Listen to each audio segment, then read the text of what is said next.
Opamizni dunyodan qalbi taskin topmayapti ekan, kommentariy qoldiribdi.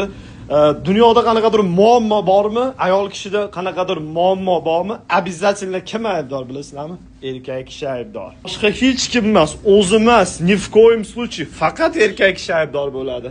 Shunchaki bir oddiy video qildim, kayfiyatim yaxshi bo'lgani uchun 2 haftadan beri endi uyga keldim. Shunda ham kommentariy qoldiribdi. Nimaga siz hech g'amingiz yo'q, maza qilib yurasiz? Hamma erkaklar shunaqa.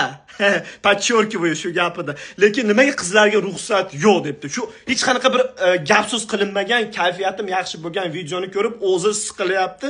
O'zi miyasida muammo yaratib turib, shu miyasida yaralgan muammoga kimni aybdor qilyapti?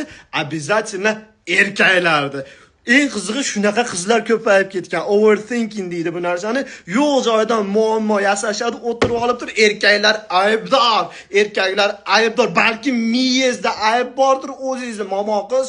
Shuning uchun ham men hech kim bilan отношения qilmayman, chunki men bunaqa narsalar chidolmayman. Yo'q joydan ayblov qiladigan bo'lsa, meni pashol naxu deyman shu joyda o'zida. Menga kerak emas muammo. Undan ko'ra o'zim xursand bo'lib, ota-onam deb yurganim yaxshi. Hozirgi qizlar ruslarda bir ajoyib gapi bor. Родился, побыл виноватым и умер degan. Ya'ni o'zbekchasiga tug'ilding, aybdor bo'lding umring mobaynida va o'lding. Bu erkaklarga tegishli. Ya'ni nimaki qilmasin yoki nimaki qilsin ham baribir ayollarda, hozirgi zamondagi ayollarda tushunchasi bo'yicha erkak kishi aybdor.